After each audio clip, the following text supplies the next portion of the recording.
Hello friends, आज के video में हम देखेंगे different notations in computer of algebraic expression. जैसा कि आप पहले भी मैथ्स में पढ़ चुके होंगे अलजेब्राइक एक्सप्रेशन के बारे में। तो अगर मैं पूछूं आप लोगों से कि सर अलजेब्राइक एक्सप्रेशन क्या है, तो जो आप लोगों ने अब तक पढ़ा होगा मैथमेटिक्स में कि सर इस तरह का कोई अगर चीज है x प्लस वाई जो है, this is an algebraic expression. ठीक है। सर डिफिनेशन क्या है अलजेब्राइक एक्सप्रेशन की? तो सर अलजेब्राइक एक्सप्रेशन जो है it is a combination of constant and variables. अब देखिए यहाँ पे x और y वेरिएबल्स हैं सेपरेटेड बाय सम ऑपरेटर, और प्लस क्या है, एक ऑपरेटर है, उसी को हम अलजेब्राइक एक्सप्रेशन कहते हैं। ठीक है। अब देखिए कंप्यूटर में क्या है, जो हम अलजेब्राइक एक्सप्रेशन मैथ से पढ़ते हैं उसके अलावा भी दो हमें नोटेशंस और पढ़ने हैं अलजेब्राइक एक्सप्रेशन के। देखिए अभी जो हमने अलजेब्राइक एक्सप्रेशन पढ़ा है इसमें ऑपरेटर्स जो है इन बिटवीन ऑपरेंड है। अब देखिए ऑपरेंड क्या है समझ लीजिए, जितने भी वेरिएबल्स हैं उसे कंप्यूटर टर्मिनोलॉजी में हम ऑपरेंड कहते हैं। ठीक है। तो कंप्यूटर में देखिए टॉपिक ही है different notations of representing algebraic expression. ठीक है। अब देखिए यहां पे तीन हमारे पास है, एक है इनफिक्स। ठीक है, डिफरेंशियल लिखा हुआ है, इसमें आप डिफरेंशियल देख लीजिए, इसको नोट कर लीजिए देख करके। ठीक है, मैं डायरेक्टली समझा दे रहा हूं कि इनफिक्स उसको कहते हैं, इनफिक्स एक ऐसा नोटेशन है जिसमें जो ऑपरेटर है वो ऑपरेंड्स के बीच में लगा होता है। मैं डायरेक्टली एग्जांपल पे आ रहा हूं, आपको बहुत इजी समझ में आ जाएगा। ये देखिए डायरेक्टली एग्जांपल जो दिया है a प्लस बी, जहां पे a कॉमा बी जो है वो क्या है, एक ऑपरेंड है। ठीक है, और प्लस क्या है, ये जो है ऑपरेटर है। तो जब भी कोई ऑपरेटर ऑपरेंड के बीच में होगा उसको हम कहेंगे इनफिक्स नोटेशन। याद रखिएगा, that is called infix notation. ठीक है। अब आ जाइए पोस्टफिक्स पे।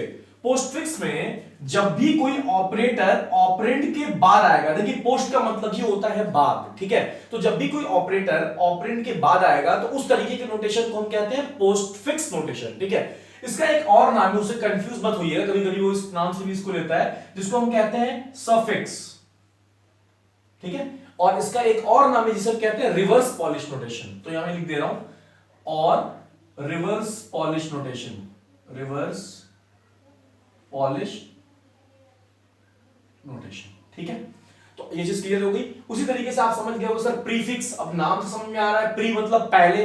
तो जब भी ऑपरेटर ऑपरेंड से पहले लगा होगा, एग्जांपल में देख लीजिए, ये ऑपरेटर है और ऑपरेंड से पहले लगा हुआ है, तो इस टाइप के जो हम नोटेशंस हैं इसको हम कहते हैं प्रीफिक्स। तो आप सोच रहे होंगे सर कि जैसे पोस्टफिक्स का दो नाम थे, जैसे कि हमारे भी कुछ घर के नाम अलग होते हैं, स्कूल्स के नाम अलग होते हैं, कॉलेजेस में रजिस्ट्रेशन कराते हैं, मोहल्ले बाहर हैं तो उसका नाम अलग होता है, उसी तरह आप सोच रहे होंगे सर प्रीफिक्स के भी कुछ नाम है। हाँ, तो इसका भी नाम है, इसको हम कहते हैं पॉलिश नोटेशन।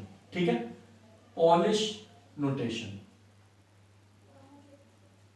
ठीक है, अब आप ये सोचिए कि सर हम ये जो सारी चीजें पढ़ रहे हैं इससे किस टाइप के क्वेश्चंस एग्जाम में अराइज होते हैं। ठीक है, तो अब हम उस पर डिस्कस करेंगे। तो देखिए सबसे पहली चीज तो ये है कि देखिए इनफिक्स नोटेशन को इनफिक्स नोटेशन ही कहते हैं, इसको किसी और नाम से नहीं जानते हैं। पोस्टफिक्स को सफिक्स या रिवर्स पॉलिश नोटेशन कहते हैं, और प्रीफिक्स को पॉलिश नोटेशन कहते हैं। अक्सर बच्चे कंफ्यूज हो जाते हैं कि सर पॉलिश क्या होता है, रिवर्स पॉलिश क्या होता है। तो मैं उनको समझाने के लिए एक अच्छे तरीके से वो याद कर ले, मैं ये बताता हूं। इस चीज को आप याद रखिए, प्री मतलब पहले होता है। तो आपको याद है जब आप स्कूल जाते थे, स्कूल जाने से पहले प्री आप अपने शूज पे पॉलिश करते थे। ठीक है, तो प्रीफिक्स नोटेशन में जब भी पूछेगा उसका और नाम क्या है, या फिर अगर आपको ये याद हो पॉलिश नोटेशन, पॉलिश कब करते थे, स्कूल जाने से पहले मतलब प्री। तो जब आपको ये पता रहेगा कि प्रीफिक्स को पॉलिश नोटेशन कहते हैं तो आप ऑटोमेटिकली बता दोगे कि सर पोस्टफिक्स को रिवर्स पॉलिश नोटेशन हम कहते हैं। ये तो पहली चीज होगी। ठीक है, याद हो गया। दूसरी चीज देखिए, मैंने एक एग्जांपल लिया था जो बहुत ही सिंपल था कि सर ऑपरेंड के बीच में ऑपरेटर है तो उसको हम इनफिक्स कहेंगे, ऑपरेंड के बाद में ऑपरेटर है सर पोस्टफिक्स कहेंगे, ऑपरेंड से पहले ऑपरेटर है सर प्रीफिक्स कहेंगे। एक एग्जांपल है।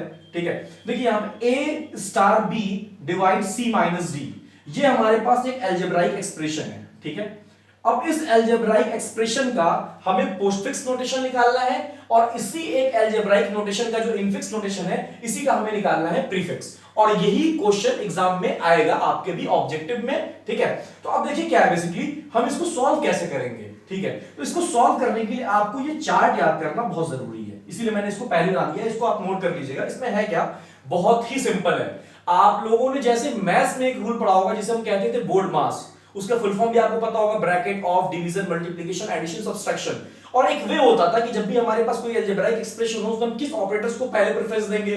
अगर एक ही ऑपरेटर एक से ज्यादा बार है तो उसके लिए क्या करेंगे, तो उसके लिए टेबल है कि जब भी आपको कोई कोई भी अलजेब्राइक एक्सप्रेशन इनफिक्स नोटेशन में दिया होगा तो उसमें ये सब साइन हो सकते हैं, ब्रैकेट होगा, एक्सपोनेंट होगा, मल्टीप्लाई डिवाइड होगा, प्लस और माइनस होगा, ठीक है। अब सबसे ज्यादा प्रेफरेंस किसको देंगे, देखिए मैंने एरो बनाया, सबसे ज्यादा प्रेफरेंस जो पहले नंबर पे है, ब्रैकेट को, उसके बाद एक्सपोनेंट को, उसके बाद मल्टीप्लाई डिवाइड को, उसके बाद प्लस माइनस को, ठीक है।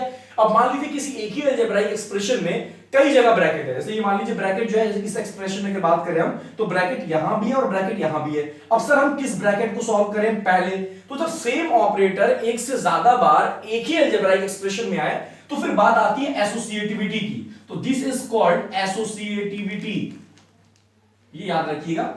मतलब कि हम किधर से करेंगे, लेफ्ट टू राइट इवैल्यूएट करेंगे या राइट टू लेफ्ट करेंगे, ठीक है। तो देखिए यहां पे अगर इसको मैं सॉल्व करूंगा तो इससे आपको चीजें क्लियर हो जाएंगी।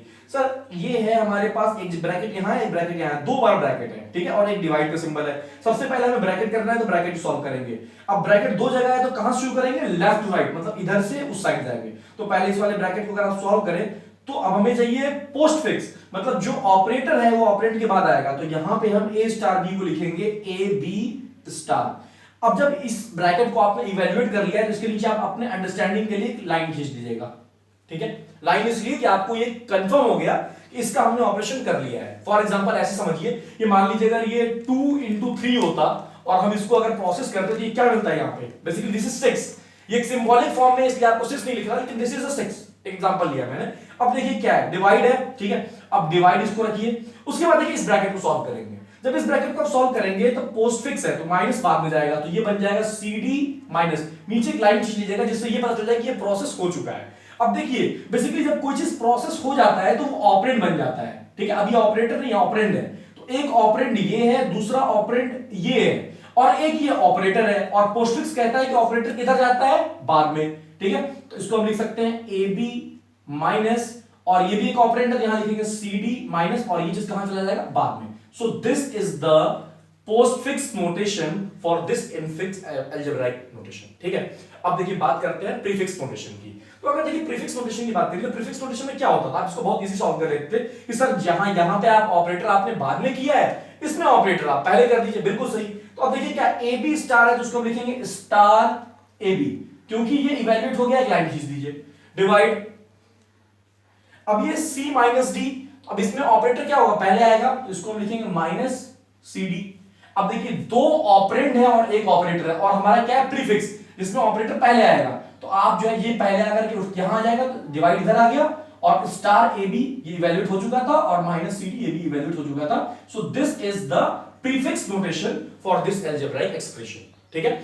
आगे हम देखेंगे कि कैसे हम इवैल्यूएट करेंगे पोस्टफिक्स एक्सप्रेशन को, ठीक है। Thank you.